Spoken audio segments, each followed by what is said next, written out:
अस्सलामुअलैकुम, welcome to my new video. मैं मुज़म्मल हुसैन।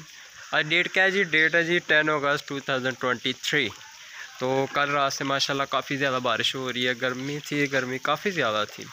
गर्मी की वजह से लोगों का भी बुरा हाल है, फसलों का भी बुरा हाल है, जानवरों का भी बुरा हाल है। तो कल से माशाल्लाह बारिश हो रही है। बारिश की वजह से पानी खड़ा, ये देखें। और ये देखें जी, माशाल्लाह से जानवर जो है बारिश में इंजॉय कर रहे हैं। ये देखो जी, ये भी इंजॉय कर रहे हैं जी। और बाहर का नज़ारा आपको करवाते हैं। देखें जी, फसलें बारिश की वजह से अपना रंग ही चेंज कर गई हैं। माशाल्लाह इतनी खूबसूरत लग रही हैं। ये देखें जी, जहाँ तक हमारी नज़र जाएगी ना, जहाँ तक नज़र जाएगी वहाँ तक हरियाली हरियाली नज़र आ रही है। और ये हरियाली अल्लाह ताला की ये रहमत की बायस ही है। मुझे लगाने के बाद जो हमें ज़रूरत होती है वो होती है पानी की। तो लोगों ने काफ़ी ज़्यादा कोशिश की है, लेकिन जो अल्लाह ताला की रहमत की वजह से जो हरियाली में इजाफा होता है ना, वो इंसान की तो मेहनत की वजह से नहीं ना हो सकता। ये देखें, ये हमारे गांव की ब्यूटी है, ये द टावर ऑफ जैस।